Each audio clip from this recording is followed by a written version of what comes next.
tapi di sisi lain akses mereka terhadap pendidikan yang disiapkan oleh pemerintah justru tidak ada. Lalu di pihak orang tua sendiri berpikir terlalu merepotkan karena harus ditemani antar ke sana, harus ditemani, harus dijemput lagi, dan itu jauh.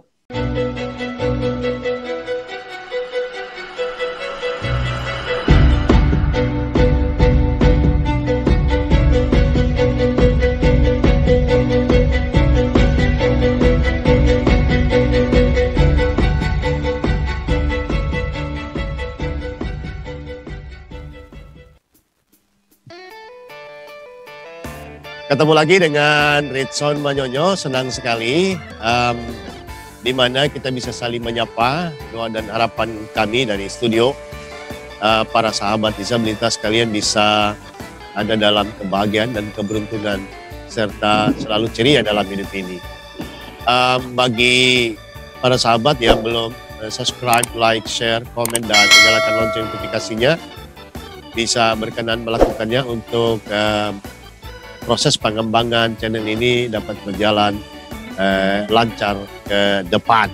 Baik, para sahabatku, saat ini saya telah bersama-sama dengan satu tamu kita yang luar biasa, non jauh di sana, ya, antara Ritson Manyonyo di Jakarta dan juga ada Bapak Pandu dari Tanah Toraja, Sulawesi Selatan. Nah, kita menyapa saja. Salam jumpa Pak Tandu. Salam jumpa Bang Ritson. Salam sehat dari Toraja. Iya. Apa kabar di sana? Semuanya baik, sehat walaupun di tengah pandemi. Kita tetap hati-hati. Mudah-mudahan pandemi ini cepat berlalu dan anak-anak kami juga bisa kembali belajar. Iya. Bisa disapa para penonton kita dengan bahasa Toraja sedikit? Kure sumanga la komintu tu bisan tirite acara Bang Ritson dikwa denupa na dengga inalako anak-anak ta tu kaum disabilitas. Kure sumanga. Kure sumanga. Keren banget. Terima kasih Pak Tandu, keren. Tadi saya bilang terima kasih kepada semua pemirsa yang menonton acaranya Bang Ritson. Terima kasih Kure Somanga. Kure Somanga itu terima kasih. Iya. Baik, ya betul. Sahabat disabilitas, mari kita ikuti siapa Pak Tandu dan teman-teman di sana serta apa lembaga mereka dan apa yang mereka kerjakan. Kita dengarkan, baru nanti kita akan berdiskusi atau ngobrol ria lah ke depan. Silakan Pak Tandu. Baik, pada pemirsa sekalian, nama saya Tandu Ramba. Saya adalah sekretaris di Rehabilitasi Bersumber Daya Masyarakat di Toraja. Organisasi ini melakukan pendampingan pada anak disabilitas untuk semua jenis disabilitas di 2 kabupaten. Kami mulai bekerja tahun 93. Dan syukur sampai sekarang masih tetap mendampingi anak-anak dan bahkan anak-anak menjadi bertambah. Total pendampingan sekarang yang dilayani berbasis masyarakat itu adalah 610 anak dari berbagai desa di seluruh Kabupaten Toraja Utara dan Kabupaten Tanah Toraja. Sistem pendampingannya itu di banyak hal, mulai dari pendidikan dasar, fisioterapi, termasuk pendampingan kalau anak-anak mengalami pelecehan misalnya, kami sampai di pengadilan. Juga termasuk bagaimana mendorong kebijakan-kebijakan di pemerintah untuk lebih pro pada pemenuhan hak-hak penyandang disabilitas sesuai dengan Undang-Undang Disabilitas di Indonesia. Iya. Ini kerja besar, kerja bersama yang tidak bisa dilakukan oleh satu orang atau satu lembaga saja. Pasti. Karena permasalahan disabilitas ini bukan terletak pada orang disabilitas. Iya. Tapi saya melihat lebih pada malah pada orang-orang yang tidak disabilitas. Maksudnya apa itu? Orang-orang disabilitas biasa aja. Iya. Artinya begini, orang-orang disabilitas itu ingin hidup apa adanya biasa saja. Tapi justru orang-orang yang dalam tanda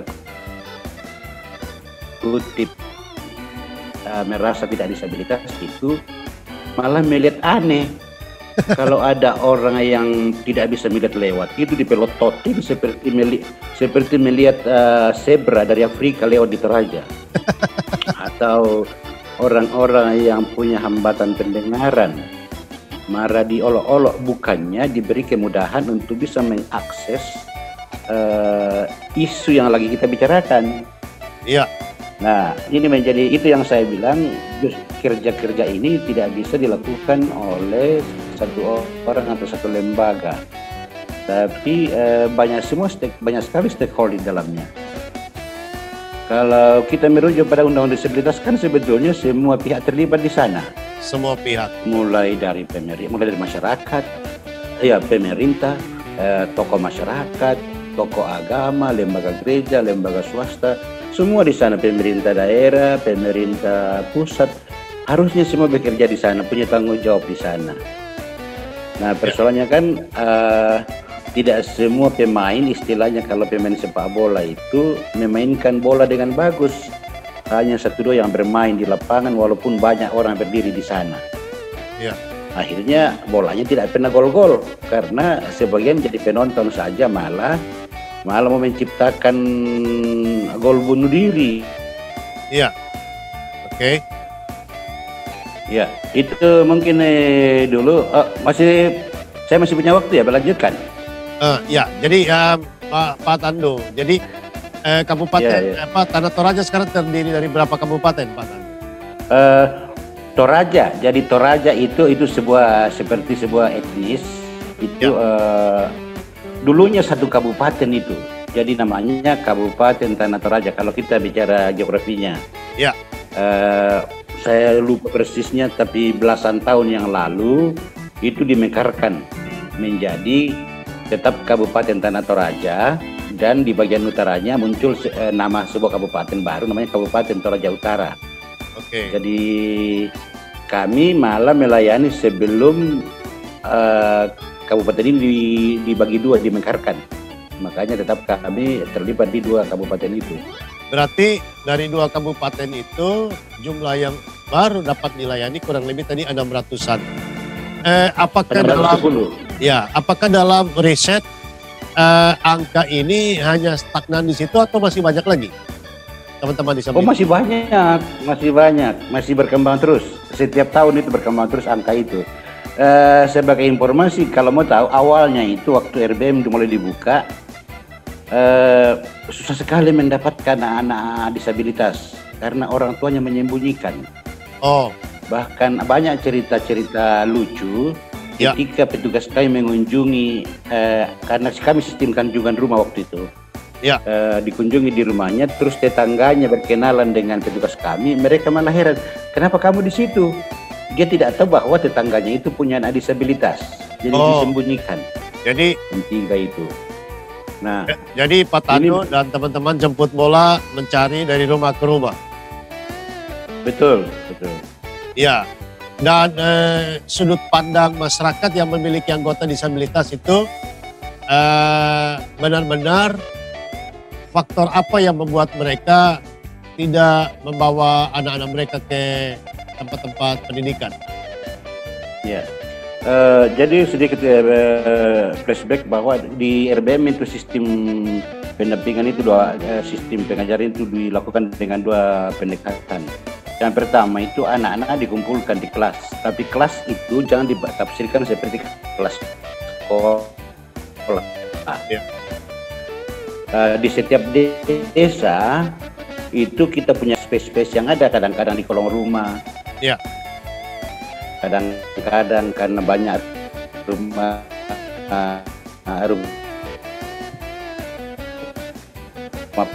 panggung, kadang-kadang di lumbung, karena lumbung orang Toraja itu di bawahnya itu bisa tempat desa, kantor desa, di gereja, apa yang ada di sana yang bisa menampung beberapa anak. Itu satu pendekatan. Ya. Jadi itu anak-anak yang datang ke situ, anak-anak yang masih bisa berjalan, tidak punya terlalu persoalan dengan mobilitas. Oh. Tapi sayangnya di RBM itu banyak sekali anak-anak yang CP, cerebral palsy, yang tidak bisa lagi berjalan keluar dari rumahnya. Nah, itu didekati dengan kunjungan rumah. Rumah itu fisioterapi atau mengajar mereka membuat keterampilan untuk dijual ke turis. Syukur bahwa Toraja ini merupakan destinasi wisata. Jadi kerajinan-kerajinan itu laku dijual seperti kalung dari mani-mani, gantungan kunci, hal-hal yang simple dibuat oleh anak-anak, dan pemasaran diorganize oleh RBM, dikumpulkan, lalu kadang-kadang dijual di RBM, kadang-kadang dijual di hotel atau di tempat pariwisata. Kita bekerja sama dengan kios-kios yang di tempat objek wisata untuk menitipkan. Itu proses pendampingannya. Nah, kalau lihat dari masyarakat, alasannya kenapa? Ya, lanjut.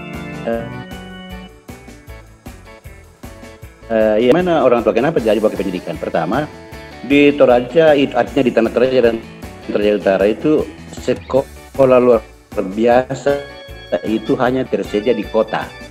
Kalau di Tanah Toraja itu di Makale namanya ibu kotanya, di Toraja Utara namanya Rantepao. Itu ada SLB di situ.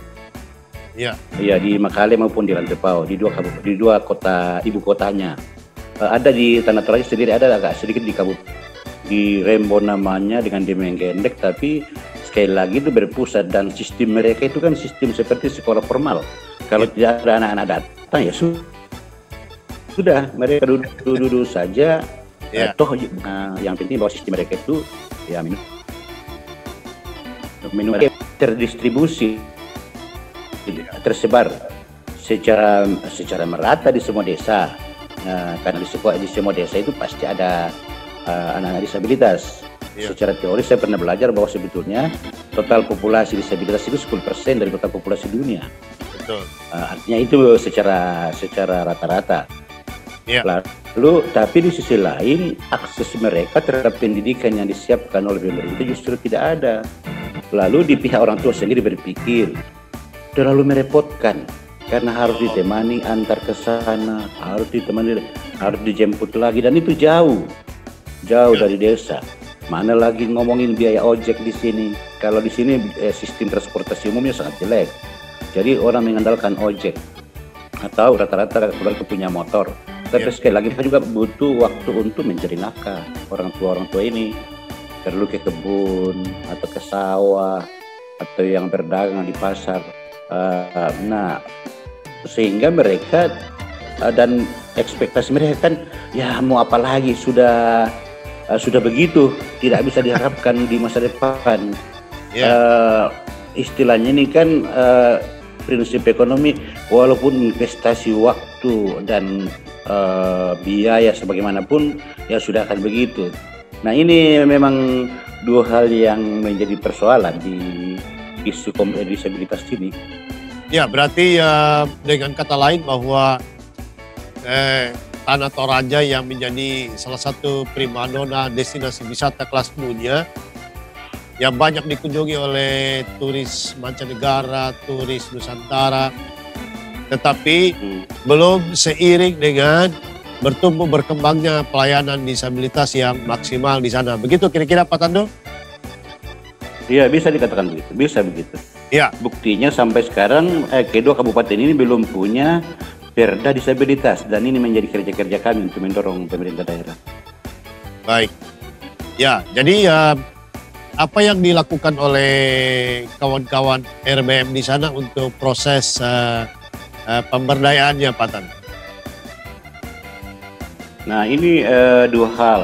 Jadi pertama, kita karena mengharapkan pemerintah ini tidak bisa, istilahnya pekerjaan ini kan harus berjalan terus. Ya. Istilahnya pertunjukan harus berjalan terus, tidak bisa ditunggu pemerintah. Kita juga bisa melihat bahwa pemerintah juga punya keterbatasan.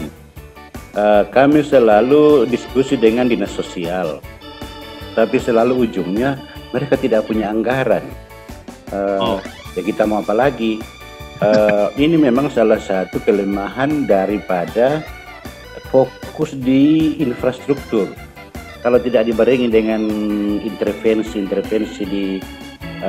dinas sosial, ya tidak bisa juga, tidak akan berjalan bagus, jadi timpang jadinya. Dan respons itu apakah positif atau seperti apa, Pak Tandur? Mereka positif, tapi kan mereka ini menunggu pembagian kue anggaran dari Bapeda. Kita coba ke Bapeda dan mengatakan, oh memang APBD kita sangat kecil. Tapi saya lihat bahwa ini bukan masalah kecil besar, ini masalah sense of issue, lebih kira itu. Mereka tidak punya, mereka masih paradigma kasihan. Lalu paradigmanya itu digeser dengan ya cukuplah kalau Natal dikasih hadiah Natal, cukuplah kalau kita berkunjung sekali-sekali dikasih beras atau Indomie. Paradigmanya masih paradigma kasihan. Saya bilang paradigma pemberdayaan disabilitas sekarang tidak di situ lagi. Paradigmanya sekarang adalah paradigma pemenuhan hak. Ya. Jadi kalau kita mengatakan kasihan itu sudah salah. Ya.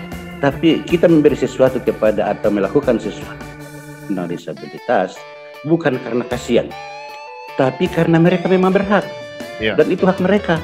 Lalu siapa yang berhak berkewajiban memenuhi hak itu? Ya kita semua. Banyak hal, Bang Rison, mulai dari kan kalau kita di gereja, kadang-kadang kan di mimbar gereja lah yang paling sering mengkhotbahkan tentang keberpihakan pada penyandang disabilitas. Iya. Lalu kadang-kadang saya paling sering itu kan, dan kalau kita merujuk ke Alkitab itu semua nabi-nabi mulai dari perjanjian lama sampai perjanjian baru, Tuhan Yesus yang pertama menyentuh secara fisik orang disabilitas.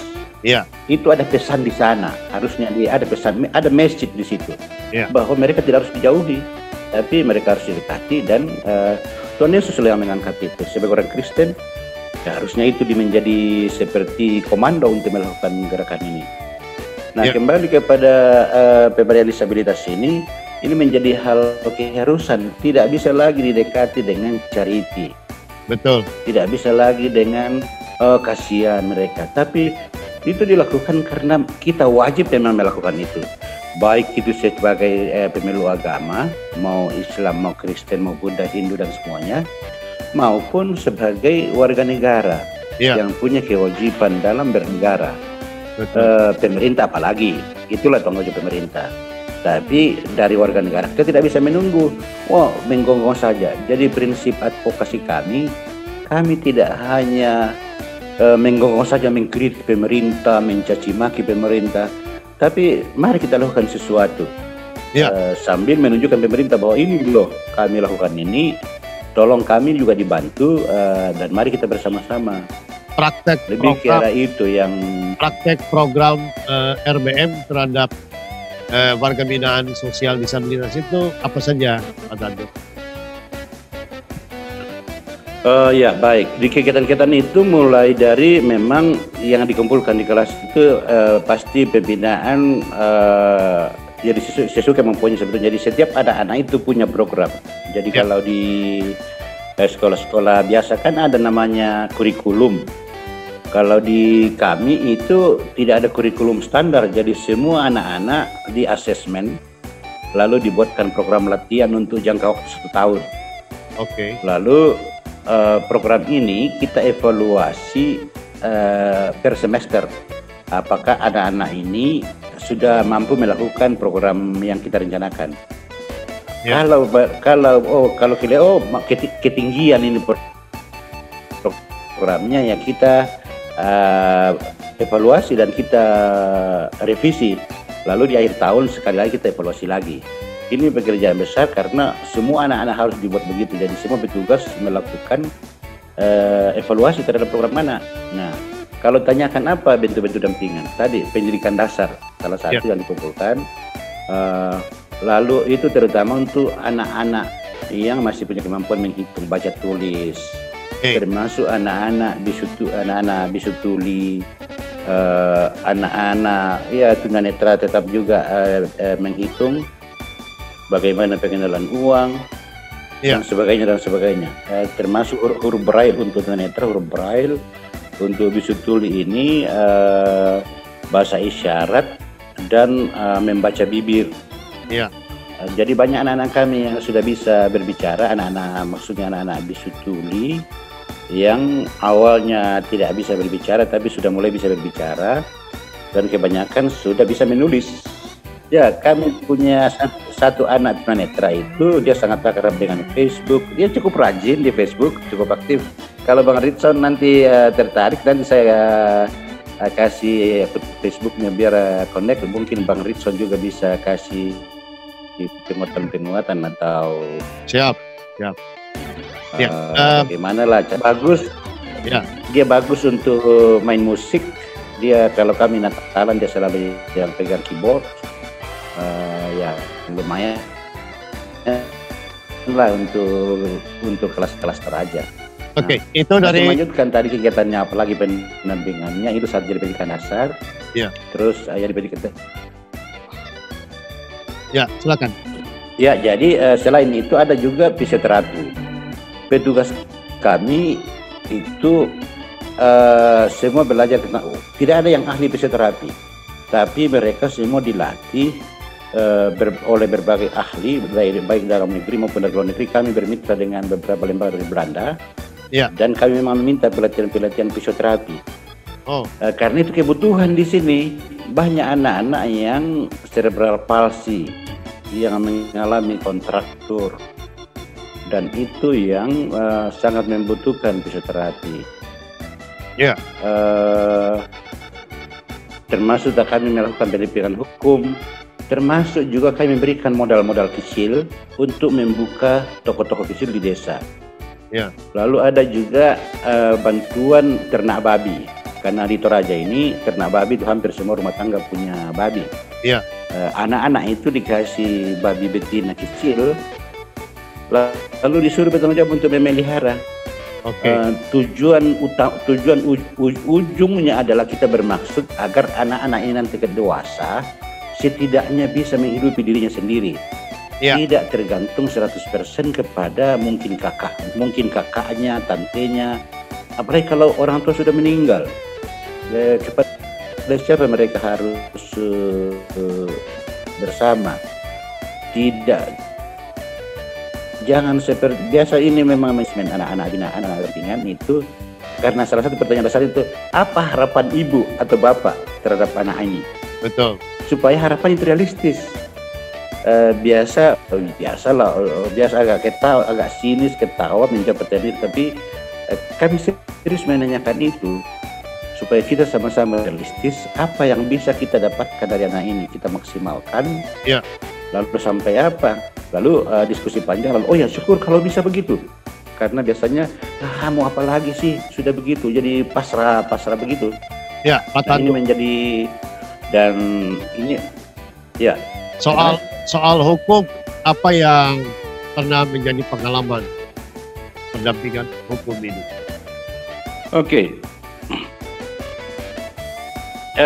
Ada anak kami anak bisu tuli mengalami pelecehan seksual dari tetangganya. Nah, secara sosial anak ini memang termasuk miskin. Ya. Ibunya pendatang dari suku lain, jadi bukan suku Toraja. Bapaknya orang Toraja, tapi dia merantau ke Batam. Jadi dia tinggal dengan ibunya, dengan saudara-saudaranya. Lalu ada tetangganya juga datang kontrak, karena itu di pinggir kota Rantepao. Lalu terjadilah pelecehan seksual pada anak ini. Nah, waktu terjadi kasus itu, orang tuanya seperti menerima saja, jadi nggak usah dipersoalkan, mau apa lagi. Ya. Memang dia cacat dalam arti tidak bisa menjaga diri, tidak bisa mendengar. Jadi seolah-olah lebih menyalahkan pada anaknya. Ya. Kami lihat anak itu seperti memang sangat sedih. Lalu justru kami yang bereaksi keras, tidak bisa. Kalau ini dibiarkan, ini menjadi presiden buruk bagi anak-anak lain, bagi orang lain. Kebetulan yang pelakunya ini termasuk keluarga bangsawan. Sehingga dia punya punya kekuatan sosial, katakanlah begitu. Ya. Tapi kami di RBM yang sangat bereaksi. Kami secara waktu persidangan. Akhirnya intinya singkatnya kasus ini berujung di putusan pengadilan di Pengadilan Negeri Makhale itu 6 tahun penjara. Wow. Sebetulnya kami berpikir ini harusnya lebih tinggi lagi, tapi bagi kami itu sudah cukup karena kami tidak mau menghabiskan tenaga untuk lanjut lagi, dan bagi saya 6 tahun dan 10 tahun tidak terlalu penting bedanya di sana. Tapi poin kami adalah bahwa kasus ini itu menjadi peristiwa heboh sebetulnya waktu itu. Itu kasus itu mungkin 7-8 tahun lalu, saya sudah lupa persisnya, dan sekarang anak kami perempuan ini sudah menikah. Iya. Ya, yang jadi mereka sangat nyaman, kalau dilihat sangat mesra hidup bersama, bahkan lebih mesra daripada orang-orang yang tidak menyatakan diri sebagai disabilitas. Benar, kita jadi agak seperti cemburu lihat mereka. Mereka sangat care satu sama lain. Di Tanah Toraja itu kan pusat pariwisata internasional. Apakah mereka juga dilibatkan dalam keindahan pariwisata Tanah Toraja itu, dalam arti misalnya usaha kecil atau menjadi apa di sana? Oh iya, biasa kami dengan beberapa hotel, ini ada namanya Hotel Heritage. Ini dulu Novotel itu, tapi waktu habis terjadi bom Bali, sepertinya turis kurang datang ke Toraja, akhirnya bangkrut dan di take over sama Heritage Hotel. Ya. Nah, dengan sejak dari Novotel sampai Heritage Hotel itu kami dapat privilege membawa anak-anak kami berenang secara free ke hotel itu. Jadi menggunakan kolam renangnya 1 kali 1 minggu setiap hari Jumat itu secara free. Bahkan kadang-kadang anak kami masih dikasih jus secara free juga di hotel itu. Maksud saya kami juga di hotel itu diberi akses untuk menjual kerajinan-kerajinan kalau mereka banyak tamu. Jadi kami ditelepon, ini lagi banyak tamu, silakan RBM datang menggelar kerajinannya untuk dijual ke tamu itu. Tapi secara anak-anak juga, kami juga punya program untuk setiap minggu itu. Jadi anak-anak dibawa ke tempat-tempat wisata untuk kami istilahkan sosialisasi. Itu salah satu kegiatan di RBM, karena kami melihat anak-anak ini kan kebanyakan, tidak semua tapi kebanyakan itu ya diam di dalam rumahnya sejak lahirnya di situ saja, tidak pernah keluar dari desa. Jadi kami satu mobil kecil Innova, ya mobil ini yang jemput anak-anak dari desa-desa di gantian desa setiap minggu untuk dibawa ke tempat-tempat wisata. Jadi supaya mereka menikmati. Selain itu kami juga punya program berbelanja. Jadi anak-anak ini diajarin shopping. Mereka punya tabungan di kantor. Jadi kalau ada misalnya kerajinannya laku di kantor itu, dikasih masukkan di celengannya. Lalu setelah 6 bulan itu anak-anak diajak shopping ke mall. Di sini ada mall. Ada supermarket kecil, ya dikasih uangnya segini uang kamu beli apa saja yang kamu mau. Nah, ini juga bagi mereka itu eventnya mereka nantikan. Apa tantangan di tempat pariwisata belum ada? Ya, apa tantangan terbesar teman-teman RBM dalam melakukan pendampingan? Yang pertama, resource kami itu kami di RBM itu hanya 28 orang total, mulai dari presidennya sampai paling bawah tukang sapunya. Nah, untuk mengcover 2 kabupaten itu rasanya sangat sulit. Dibutuhkan tenaga yang jauh lebih besar. Sebagai bandingan kan pegawai pemerintah di 2 kabupaten itu kan ribuan. Nah, kami hanya 28 orang, jadi ya, mustahil mengcover semua itu. Saat akhirnya dilakukan dengan mengurangi beberapa kunjungan untuk anak-anak yang sudah bisa mandiri, lalu memaksimalkan peran orang tua. Jadi biasa teman-teman bertelepon, jangan lupa ya anak kita Markus misalnya tangannya agak dilurus-luruskan yang fisioterapi itu supaya jangan tambah kontraktur. Banyak. Terus masih banyak desa yang kami tidak masuki. Tadi pertanyaannya masih ada tanda-tanda lain. Pasti masih banyak. Karena keterbatasan kami tidak datang mendata saja lalu tinggalkan. Program pendampingannya sampai pada juga membantu pemberian alat bantu, misalnya palsu, tangan palsu, atau alat-alat bantu lainnya. Iya, betul. Jadi kami secara reguler itu punya program roda gratis, tapi yang lebih banyak itu pada kursi-kursi khusus. Jadi kami mendesain kursi seperti contohnya anak-anak yang tidak bisa duduk. Tidak semua anak-anak bisa cocok dengan kursi roda. Lebih banyak anak-anak yang lebih cocok dengan kursi yang didesain khusus. Anak-anak yang sulit duduk, yang tidur saja. Jadi kalau kami lihat ini lumayan kuat ini, kami coba mendesain kursi khusus, lalu buat kurang lebih seperti kursi kereta balita, kereta bayi itu yang ada bisa duduk di dalam, tapi itu dibuat dari kayu, lalu di depannya dibuat meja yang bisa dilepas, lalu anak-anak diikat ke belakang supaya dia bisa duduk dan masih dikasih mainan, dia bisa asik main dengan mainannya di atas meja kursinya itu. Lebih banyak alat-alat begitu yang kami berikan ke anak-anak. Baik, apabila ada anggota atau warga binaan yang didampingi itu dari segi akademik, intelektualnya cukup bagus, mobilitasnya bagus, kemudian mereka mau studi lanjut, itu apakah difasilitasi juga atau sudah ada anggota kuliah misalnya? Iya, jadi kami tetap memfasilitasi di daerah itu. Sebetulnya di Gereja Toraja itu ada, kan ini, jadi saya sampaikan tadi dulu bahwa ini sebetulnya sayap organisasinya Gereja Toraja, tapi melayani semua keyakinan. Jadi tidak harus warga Gereja Toraja. Nah, di Gereja Toraja itu ada satu yayasan yang mengurusi beasiswa. Kalau sampai saat ini belum ada anak-anak kami yang sangat membutuhkan beasiswa, karena seingat saya 2 anak kami yang lagi di universitas, tapi dua-duanya orang tuanya mampu, sehingga tidak membutuhkan pendampingan beasiswa.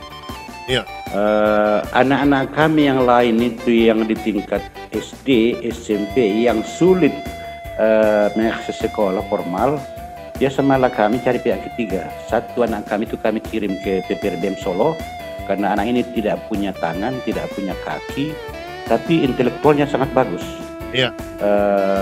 Ini juga banyak juga cerita di belakang anak ini. Akhirnya kami kirim ke Solo karena mereka di PPRBM Solo itu punya asrama. Punya asrama. Bagaimana dengan bisa tinggal di situ. Pak Tandu, bagaimana dengan akses ke tenaga kerjaan? Apakah korporasi, hotel dan lain-lainnya sudah berkenan menerima teman-teman disabilitas di sana?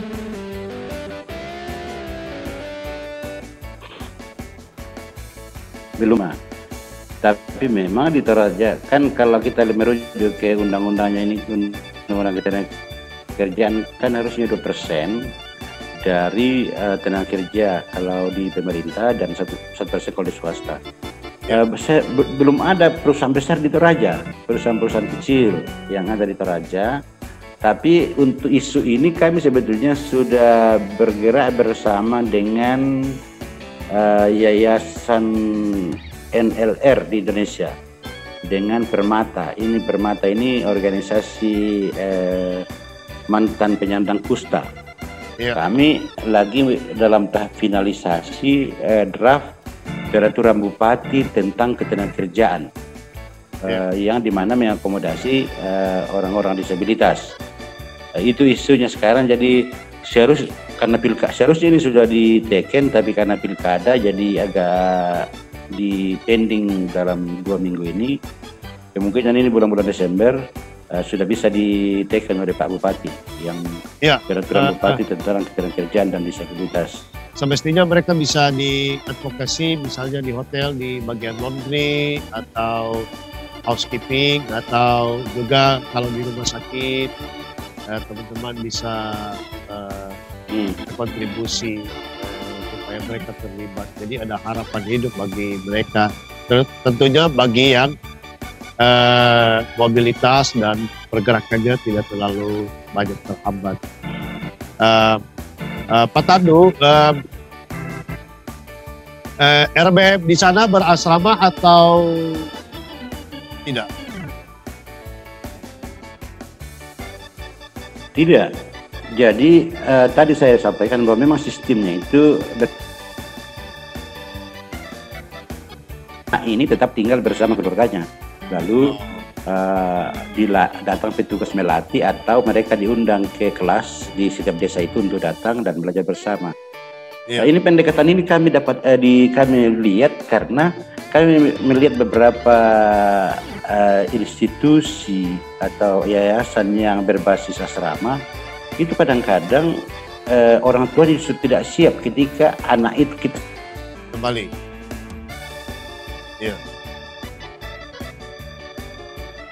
Disebut mandiri. Ketika kita pulang lulus tanda kutip sudah bisa di masyarakat, sudah bisa dikembalikan. Tapi justru orang tuanya tidak siap, lalu mengatakan anak itu akhirnya kembali lagi ke asrama, menjadi ada ketergantungan. Nah, karena itu alasan kami kenapa kami tidak pernah mau membuat asrama. Kami mengatakan lebih bagus ini tanggung jawab bersama. Karena mesti kami yang jadi tanggung jawab mereka bersama orang tua, dan biarlah mereka melihat progres dari anak itu. Ya, Pak Tandu, di Bali kita punya teman-teman di sana, komunitas tunanetra. Mereka karena daerah wisata mereka giat melukis, tunanetra Pak Tandu melukis. Kemudian mereka komunitasnya seni, kemudian dan mengunjungi tempat-tempat wisata dan naik gunung dan seterusnya. Apakah di RBM di Toraja juga digalakkan untuk mereka digali potensi seninya? Iya, dulu pernah kami mengundang satu pengajar untuk mengajar melukis, tapi tidak berkelanjutan. Iya. Masalahnya apa Pak Tan? Memang sayang sekali karena tidak ada yang terlalu bagus. Saya lihat mentornya itu tidak terlalu terbiasa memandu anak-anak yang disabilitas ini. Akhirnya program itu berjalan 3-4 bulan dan akhirnya berhenti, tidak berlanjut. Belum ada ya kami jujur belum lihat, mungkin masih butuh ide-ide untuk hal ini, memajukan anak-anak disabilitas dalam hal seni. Tapi menari itu menjadi hanya itu yang jalan sampai sekarang. Jadi ini juga menjadi salah satu sumber pendapatan bagi penarinya. Jadi kalau ada event-event biasa pernikahan, dulu juga biasa ada satu hotel namanya Hotel Misiliana di sini, salah satu hotel besar juga. Kalau mereka punya tamu banyak dari Eropa, mereka malah mengundang anak-anak RBM grup tari kami untuk presentasi tarian Toraja di sana. Wow. Baru sampai di situ 2-3 hotel dan beberapa juga event-event pernikahan mengundang juga anak grup tari kami untuk menari di sana. Jadi hanya baru sampai di menari itu. Seberapa besar kemanfaatannya pemberian usaha mikro kepada teman-teman disabilitas sana seperti warung kah atau beternak kah atau apa seberapa besar bisa berkembang? Maksudnya yang dari pemerintah? Yang dari RBM. Oh, yang dari RBM itu cukup bagus. Jadi anak-anak memang kita selektif memberikan bantuan modal kecil kepada anak-anak kita. Setiap tahun itu setidaknya 2-3 ada kios baru di desa yang dilakukan oleh anak-anak RBM. Kalau kemudian babi kami golongkan termasuk usaha mikro itu babi, itu puluhan malah anak-anak kami yang sudah ratusan anak-anak yang punya babi. Jadi itu babi itu bergulir. Jadi kalau babinya itu sudah melahirkan, ya satu anaknya dikasih ke temannya.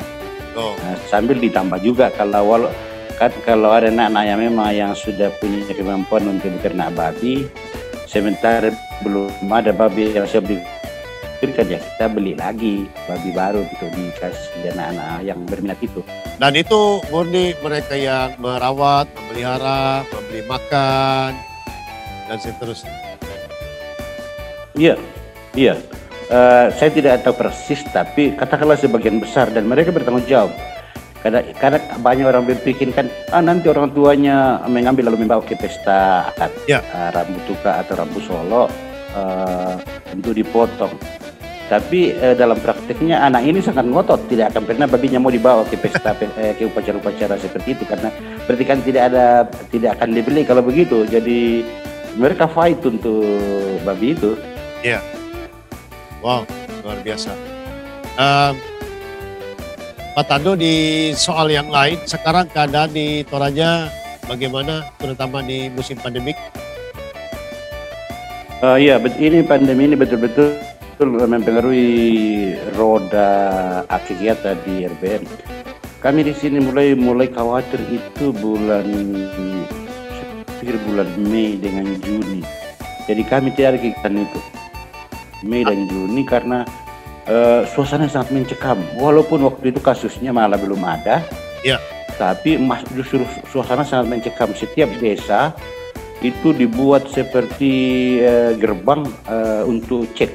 Jadi kalau kita melintas di perbatasan desa pasti disuruh berhenti, cuci tangan, bersuhu, catat nomor telepon, nama dan umur, semua. Jadi saya kalau dari rumah ke kantor,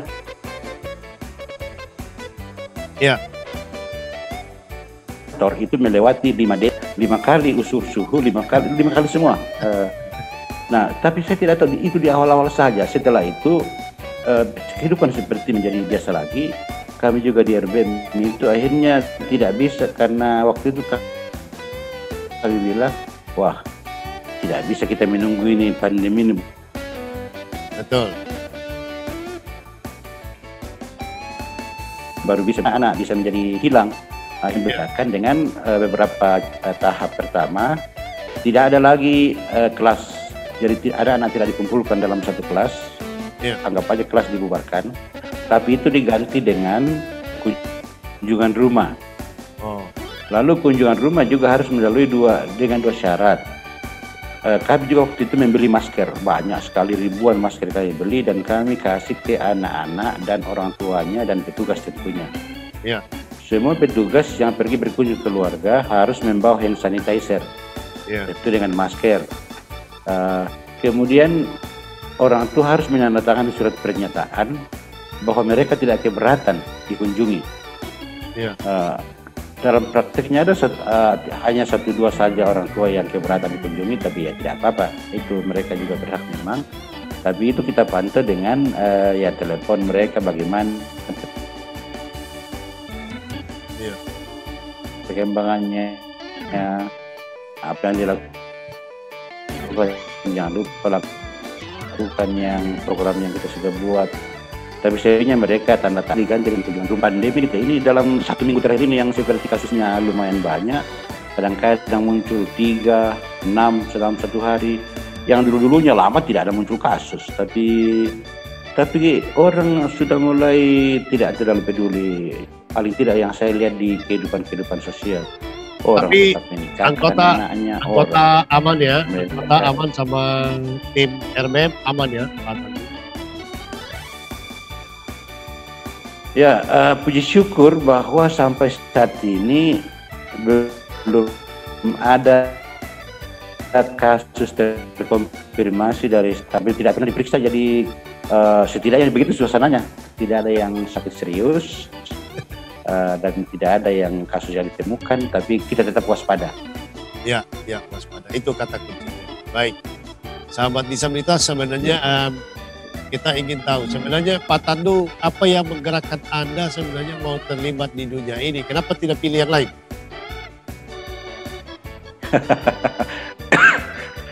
Ini pertanyaan yang selalu saya dapatkan kalau dengan teman-teman, dengan banyak orang.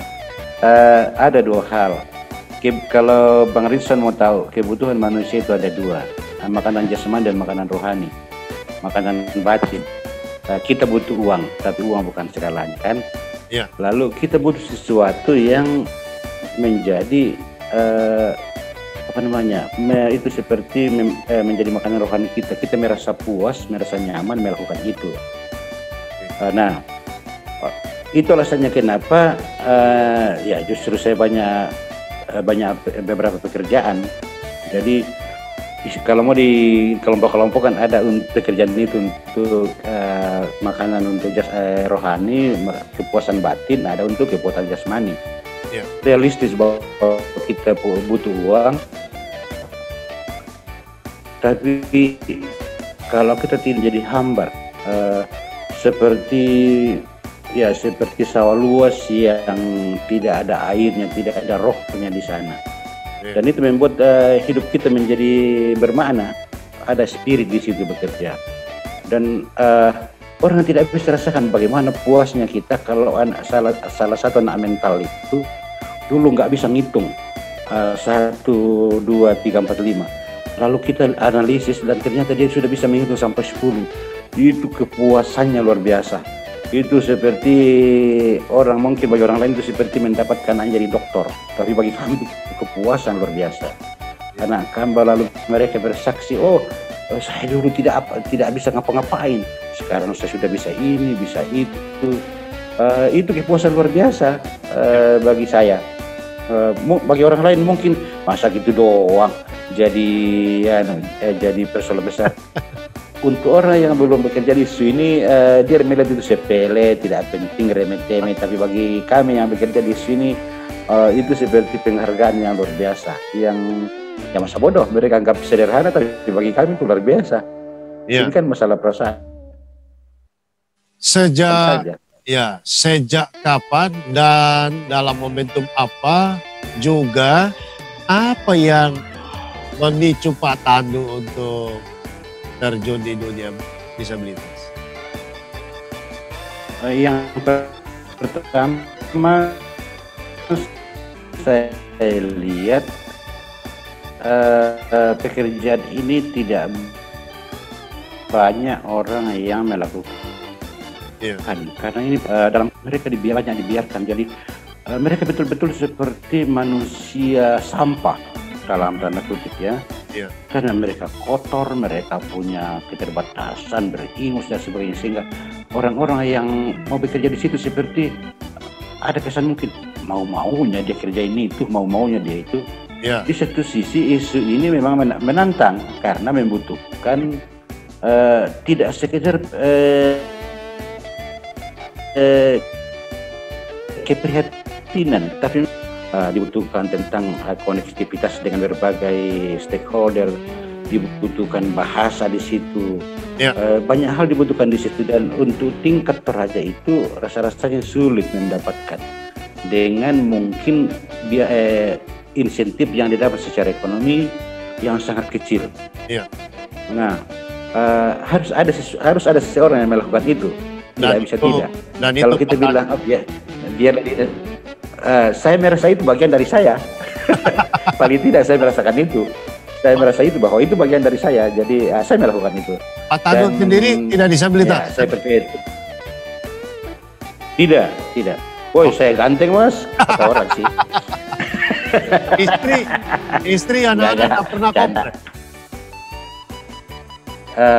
Tidak. Mereka biasa datang bermain-main di kantor Oh, dengan anak-anak mereka, dengan anak-anak binaan kami.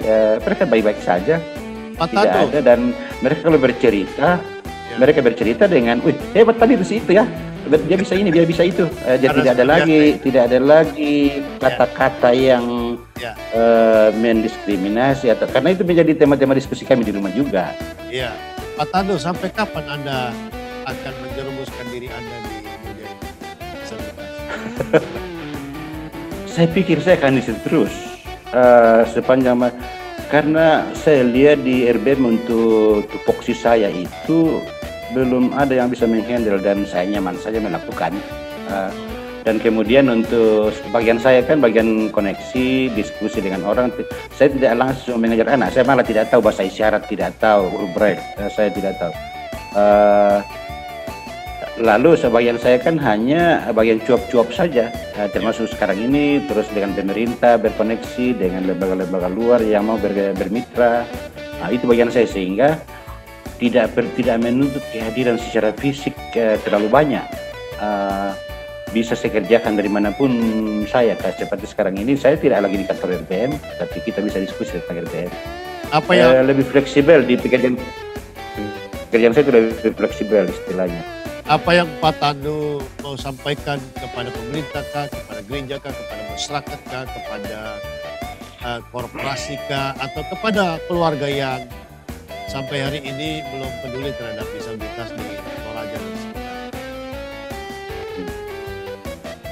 Hal yang sangat penting tadi saya sudah sampaikan, poin saya adalah pendekatan kepada anak disabilitas dari berbagai pihak, baik orang tua, perusahaan, pemerintah.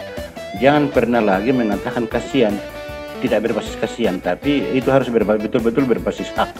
Karena mereka berhak untuk dipenuhi hak-haknya yang puluhan hak-hak itu, sama seperti kita. Jangan pernah mengecilkan kemampuan-kemampuan mereka. Mereka cukup banyak yang mampu dan cukup kalau kita mau memberdayakan, tapi memang harus membutuhkan kesabaran. Iya. Kalau semua orang bisa memenuhi itu, bersabar membimbing mereka, saya yakin bahwa teman-teman disabilitas ini bisa berkontribusi aktif dalam proses-proses pembangunan masyarakat Indonesia berkelanjutan. Situasinya, tapi kalau tidak, mereka menjadi beban bagi negara, beban bagi dirinya sendiri, beban bagi orang tua, beban bagi komunitasnya. Ya. Sehingga pertanyaan sederhana sekarang, apakah kita mau ada beban baru atau justru kita ingin ada pihak baru yang bersama-sama dan kita membangun? Wow. Saya pikir semua orang akan menjawab bagian kedua. Iya. Pastikan keterlibatan mereka. Tidak cukup dengan ngomong saja, tetapi dengan tindakan. Tidak cukup. Ada satu contoh kasus yang menjadi saya diskusi dengan teman-teman pendeta biasa. Saya bilang, kalian kan yang paling sering mengkhotbahkan tentang disabilitas yang perlu keberpihakan kita. Tapi tahu enggak di gereja itu, kebanyakan gereja mulai dari lantainya sampai dindingnya catnya sama, warna putih. Bagi mereka, bagi teman-teman kita yang low vision, atau orang tua, katakanlah, sekadar orang tua pada umumnya low vision, itu dia pikir rata, dinding itu dia pikir masih lantai, dia bisa nabrak ke sana kalau jalan. Terus kita di gedung gereja saja, coba dari lantai jemaat ke tempat majelis itu, tempat khotbah mimbar di atas, ada akses kursi roda naik. Hampir tidak ada gereja yang punya akses kursi roda naik di situ. Pertanyaan berikut, apakah orang yang menggunakan kursi roda dilarang berkhotbah? Itu kan banyak sekali, jadi baru di gereja saja itu sudah banyak sekali pertanyaan-pertanyaan yang menggelitik sebetulnya. Kita membuat gereja, apalagi orang Toraja, buat gereja itu rata-rata di gunung itu. Saya tidak tahu, mungkin berpikir supaya dekat ke surga atau gimana. Akses ke gereja itu jadi sangat sulit untuk orang-orang disabilitas itu. Atau orang tua saja, kita semua ini kan mau jadi tua nantinya. Sehingga untuk mengakses gereja itu rasanya susah.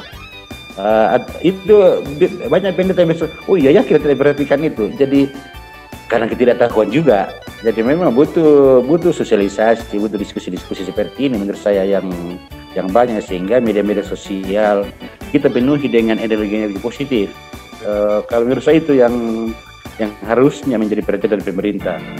budget pemerintah harus ya secara signifikan dialokasikan untuk program-program pemberdayaan.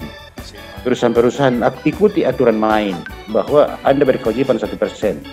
CSR disalurkan dengan benar, bukan seperti persyaratan doang, tapi salurkan dengan benar kepada teman-teman kita yang disabilitas ini. Mungkin itu Bang Rizwan, menurut saya yang kita berharap dari berbagai stakeholder. Luar biasa Pak Tandu. Ada satu pertanyaan yang sering saya tanyakan kepada narasumber. Adakah hal-hal lucu, unik, menggelikan yang dialami bersama teman-teman disabilitas karena kedisabilitasannya selama ini? Iya, ini terkait dengan teman-teman bisu tuli yang kalimatnya itu kadang-kadang tidak terstruktur, dalam arti kadang-kadang subjeknya di belakang, objeknya di depan, gitu. Nah, mereka cukup rajin WhatsApp. Terus pernah kami janjian ketemu di kantor untuk pergi bersama-sama di dinas sosial. Lalu dia sudah di dinas sosial, saya masih di kantor. Ya karena perbedaan interpretasi teks itu. Saya bilang saya tunggu kamu di kantor untuk di dinas sosial. Lalu dia balik-balik menjadi saya di dinas sosial baru kita ke kantor. Nah ini yang jadi lucu, kami jadi tidak pernah ketemu. Akhirnya besok itu kami sama-sama marah. Dia marah, saya juga marah. Aduh. Baru kami sama-sama menunjukkan WA dan dua-duanya benar ini, dua-duanya benar. Oh di telepon tidak bisa? Ya itu banyak kisah-kisah. Ada satu kisah lagi. Kami mengajar anak-anak menghitung. Lalu dikasih contoh tuh, dikasih contoh lah. 5 kurang 2. Dia tidak tahu bagaimana definisinya itu. Lalu anak mental ini. Lalu kami mulai bilang begini, anggap aja ibu kamu pulang dari pasar, beli 5 pisang. Terus kamu makan 2. Masih berapa yang sisa? Lalu dia merasa bingung, dia bilang, saya tidak pernah makan pisang 2, saya hanya makan 1 saja. Padahal itu contoh, kita mau 5 pisang, terus sudah dimakan 2, kamu makan 2, berapa sisa? Tapi justru dia keberatan, saya tidak pernah makan pisang 2, saya hanya makan 1 saja. Banyak cerita-cerita di sana. Dari cerita lucu ini kelihatannya Pak Tandu happy, bahagia, ceria, sukacita, dan orang-orang seperti itulah yang sangat dibutuhkan oleh Indonesia dengan segala kompleksitas geografi, masyarakat, budaya, dan kemudian penerimaan seluruh elemen di Toraja dan sekitarnya. Namun Pak Tandu dan teman-teman di RBM yang adalah bagian daripada Gereja Toraja hadir untuk menjadi mata, menjadi kaki, menjadi pikiran bagi mereka yang mental intelektualnya rendah. Jadi saya benar-benar bangga dan luar biasa. Yang terakhir sebagai penutup kita Pak Tandu, adakah tokoh disabilitas di dunia dan di Indonesia atau di Indonesia yang Anda kagumi?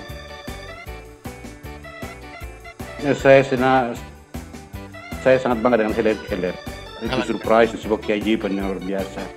Akhirnya dia bisa mendunia. Itu saya baca bukunya dan terinspirasi dengan itu. Terima kasih Pak Tandu, salam hormat untuk semua kawan-kawan di RBM di Tanah Toraja dan sekitarnya. Mudah-mudahan kita satu waktu ketemu. Sayang sekali Desember 2019 kemarin saya ke sana. Kita belum berjumpa, mudah-mudahan satu saat kita bisa berjumpa. Apalagi kalau pulang kampung bertua di Mengkendek. Baik. Sahabat disabilitas. Iya. Kami punya anak binaan sampai di sana. Sampai di Mengkendek kami melayani. Baik. Sekali lagi terima kasih Pak Tandu. Ini adalah akhir daripada segala terima kasih Pak Rizwan. Tangan kita. sahabat disabilitas tidak mudah untuk hidup bermanfaat bagi banyak orang, tapi Pak Tandu dan teman-teman RBM di Tanah Toraja telah mempertontonkan bahwa apa yang mereka berikan sungguh mendatangkan manfaat kepada masyarakat disabilitas dan masyarakat pada umumnya di Tanah Toraja dan di seluruh Indonesia. Kiranya perbincangan ini mendatangkan kebaikan buat kita sekalian, untuk kita bisa bermanfaat bagi banyak orang.